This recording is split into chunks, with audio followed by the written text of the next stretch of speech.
Hello, good afternoon, everybody. Just a little apology first. I'm recovering from sore throat, so please bear with my voice. Well, yes, like Richard said, I'm 20 years over in the Philippines. I like the word acquired, a Filipino wife. I'm not sure my wife would be happy with that term, but okay. I always call her my biggest souvenir because I came here to a student exchange program and then I had to go back and do my military service in the Philippines and in Belgium, sorry. And between doing a military service in Belgium and staying another 2 years and do a civil service in the Philippines, the choice was quite easy. And towards the end of my stay in the Philippines, I met my future wife, and yeah, the rest is history. Yeah. So I started working for Puratos way back in early 1989, or late 1989, sorry. So I will explain to you a little bit what we do here and some of the challenges we face. Well, Jay has already mentioned a lot of them, so I don't have to explain too many. And it will end up, my presentation will end up also with a call of better partnership, because I do believe there is more opportunities out there for suppliers like us and logistic providers, like some of you here in the room, to do much better. So I think this kind of venue, and I would like to thank Richard for organizing this, and Rebecca, because this kind of venue is really maybe a good beginning to get this partnership going. So I'll introduce you a little bit about Puratos, because we are B2B company, so it's not very well known. We are very specialized. We only deal with ingredients for bakery, patisserie, and chocolate. So our company tagline is reliable partner in innovation. So I will start with the innovation part. So our company started in 1919. Already at that time, if you can see on the picture, the first drawing, it started in a garage. So it's not only the current startup who start in garage. Even 100 years ago, or almost 100 years ago, it started in garage as well. So along the years, we came up with some major innovation, and one of them was the first bread improver. So have you all eaten bread? You all familiar with bread? As you know, the baking industry is one of the oldest food industry in the world. The first bread was created 4,000 years ago with the Egyptians, so it's not a new industry. So we created the bread improver, which helped to keep the bread softer, fresher for a longer period of time, using all not chemical but natural ingredients, and so that's really our history. That's how we started. Along the line, we added some products like patisserie, and we started in chocolate way back in '88. In the Philippines, you can see a Filipino flag there on this flag. So it was one of the first investment we did in the region in late '80s, and so we hope to continue providing innovation. I believe innovation is still an easy part for us. So our mission is really to help bakers, pâtissiers, and chocolatiers to be more successful with their business. And we believe that if they are successful and we grow, we will grow with them. So a few facts about the companies. We are present in more than 100 countries. We have subsidiaries in 69 countries, the Philippines being one. We have 59 production plants in 44 countries. So we believe in global. So we are a global company, but we believe that being present with manufacturing sites in many countries to answer better the demand of our customers. We have 7,600 employees in the world. 2.2% of our revenue are invested in research and development, and we have 81 innovation centers. So innovation center is basically a demonstration center where we train bakers on our products and aspirant bakers as well. So we train more or less here in the Philippines around 2,000, 2,500 bakers a year through different seminar, individual demonstration, and so on. So we have more than 980 researchers and technical advisors throughout the world. So our company will reach probably this year 2 billion euro, still a private-owned company. So yes, 2 years from now, we'll hopefully reach the milestone of 100 years. I said hopefully because, as you know, nothing is given nowadays. Being an old company is not a guarantee of still being there tomorrow. We need to adjust and to the changes on a constant basis, and I think that's definitely one of our biggest challenges for the coming years. Although, if you relativize that and consider that the baking industry is 4,000 years old, 100 years is still quite young. So I have hope for the future. So we were created, well, our products were first imported in 1983 here through an agent. And we brought the first powder bread improver in the market, which is called S500, which is still a very popular brand today with most of the bakers. In 1988, we created Puratos Philippine. And yeah, and we're going to celebrate next year 30 years of services to the Filipino bakers. So we're very proud of that, and we hope to do that for many, many more years. So this is where we are located. Not far from here, we are in Tanyac Industrial Estate in Bagumbayang, Tanguig. We have around 100 employees, one main warehouse. We use one third-party warehouse as well, and we have 8 remote warehouses with exclusive distributors partnership, but also with some wholesalers. So that's a little bit, this is the most colorful map I found of the Philippines. I hope you like it. So that you see a picture there on our head office and plan. So we work basically with 4 or 5 main distributors, which covers a different geographical area. So that's our model today. Our products, well, you see, it's really specialized into 3 main categories. It's for bakery, patisserie, and chocolate. So it goes from bread improver to bread mix, cake mix, non-dairy cream, fillings, chocolate, real chocolate from Belgium. So we import Belcolat, which is the real Belgian chocolate. But we do have also chocolate made in the region. We have just launched earlier this year a brand called Chocolante Gardener of Chocolate Philippines. Why Philippines? Because we use Philippine beans. So we work with farmers to collect beans and make the first real Filipino industrial chocolate. So we do also manufacture compound chocolate.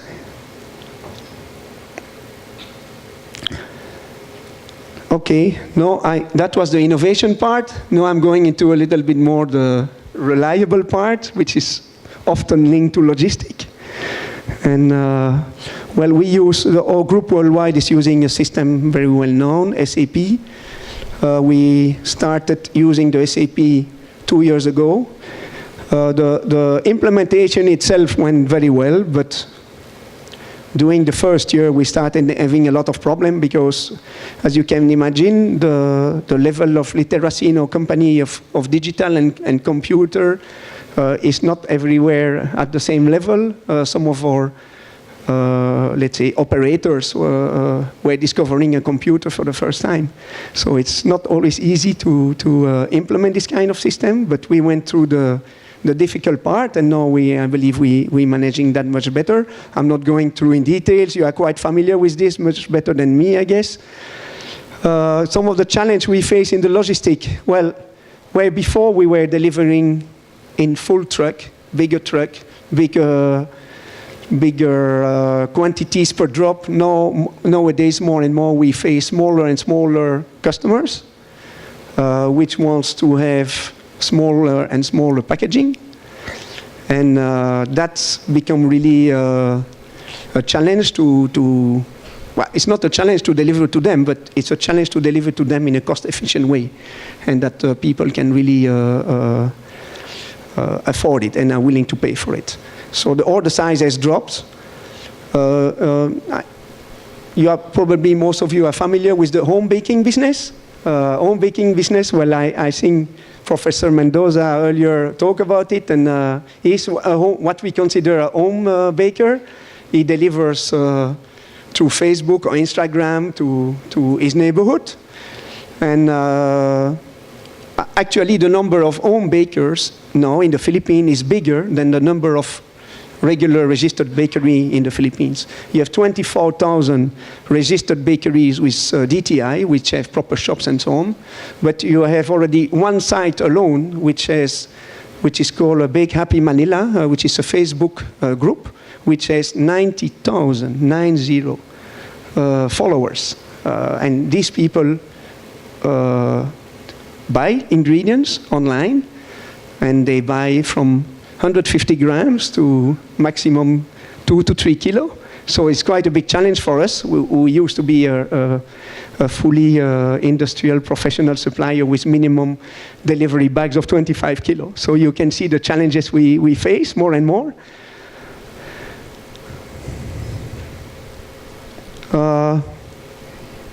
Well, digitalization, so that's one of the challenges. Mobility, as you know, you can see now food everywhere. You start seeing more and more truck food on the road as well.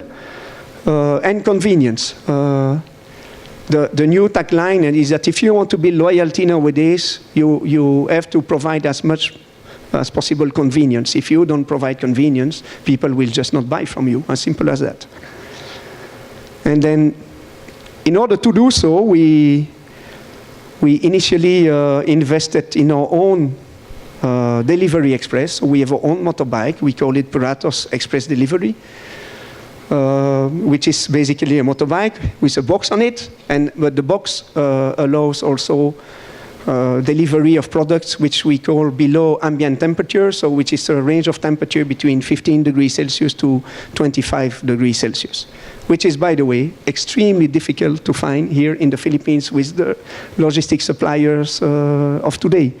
I think Jay expanded on that with all the problem he faced with his medicines to provide. Well, for food and fresh food, we face the same problems. Temperature is an enemy, the sun is an enemy, humidity is an enemy, and you have the three conditions united here in the Philippines. So for food provider like medicine supplier, it's really a nightmare. So, like I said, cost efficiency is difficult. Shortage of third-party suppliers below ambient temperature it's a fact. So this is the kind of box that we have to supply some of our chocolates. If I deliver chocolate to Mr. Mendoza in his stores and he's supposed to receive it in drops, he wouldn't appreciate receiving it already in a liquid form, because that's not what he's supposed to get. So, but in most of the case, that's the problem we face. It's really transporting those goods. So this can last for a couple of hours, but if you have to deliver this in Palawan, good luck. Yeah. So. Traffic congestion. Well, I'm happy to hear this morning that I only saw that I was the only one thinking that the numbering coding in the Philippines was a total nonsense, because we heard this morning that you need actually 25% more vehicles on the road to be able to drive every day. So if we could suppress this numbering code, I think we can probably decongest the roads. Eliminating those old vehicles probably on the road could be also helpful. So there's plenty of things to do before investing in new infrastructure, which are definitely needed, but there's plenty of things that we can stop doing. And that's a difficult thing to do, is to stop doing. Yeah.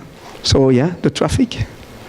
I have a beautiful picture of the traffic and the MRT on the right, where we see not a single train, and I'm not going to come back on the controversy about the MRT nowadays, but it's really a pity. So we do conduct every 3 years at Puratos a global survey where we take into account what our consumers are expecting for the future. So we call it Taste Tomorrow Trends. So we interview more or less 11,000 people throughout the world, also here in Asia Pacific. And I'm not going to go through all the main elements, but one of the key factors for a provider of what we call fresh food like us is that for Asia Pacific, 65% of Asia Pacific consumers expect food to become more diverse in the future, offering variety. So meaning that we will not need only dry food, but all kind of fresh food coming from different parts of the world. Now we can find olive, the olive, yeah? We can find it not only in bocal, but we can find them fresh as well. So this is something 5 or 10 years ago was not possible. So the Rostand of this world made this happening, and we're thankful for them. Yeah? So another trend is that in Asia Pacific, consumers expect more food on the go. So that's already happening, I believe. So what concerns us more as a supplier is that 42% of Asian Pacific consumers expect more fresh food in the future. 42%, that's a huge number, which is becoming an increasing challenge for all the fresh food suppliers. So we call in our industry the baked good triangle, which include 3 main elements. Else, of course, we try, as you know, bakery, patisserie, and chocolate contain a lot of fat, sugar, and so on. So more and more, we try to provide solutions to our consumers which contain less fat, less sugar, and more nutritional by adding, for instance, fruits or grains, and etc., to make it more healthy. Taste, of course, the same. In the food industry, people are willing to buy more healthy products, but it still has to taste great. And what usually gives the taste is the fat, is the sugar, is the salt. So very big challenge. People don't want their food to taste like medicine, so we have many challenges there. And then one big element is freshness. So freshness is why I'm here today, is to appeal on the logistic side. Freshness today is really providing better quality, and to keep the quality at a high level wherever you buy it in the Philippines, for instance. Because quality and freshness, that's what creates repeat sales. If you buy from us a kilo of chocolate and this chocolate arrives liquid in your place, you're not going to buy from us anymore, irregardless of the product is supposed to perform. It's supposed to be good. So it's difficult. Freshness involves also longer shelf life. More and more we have natural solution. We keep this freshness longer, for a longer period of time. And that allows also some export possibilities. So definitely that's what we look at. So improving our cost management through revisiting our cost driver, that's what we try to do. And I have 2 colleagues over here, and that's their daily headaches, is to provide our customers solutions which are giving them good result that they hope for at an affordable price. Often we have to do it ourselves. We have to invent those solutions ourselves because they don't exist on the market. So that's not always easy because we consider ourselves as a sales and marketing company and not as a logistic company. But we are forced to go into the logistic of things. So due to better tracking route, we are also managing better customer complaints and reducing the number of undelivered goods. Our delivery performance is above 95%. Is that good? I don't think so. Even if we were at 99.9%, it would still not be good, because that means there's still a customer somewhere which is not happy and who is not going to buy from us. So that's very difficult, and that's where we try also to hire agile personnel and keep agile processes to have a good check and balance setup. Yeah? So what is the logistic future in the Philippines? Well,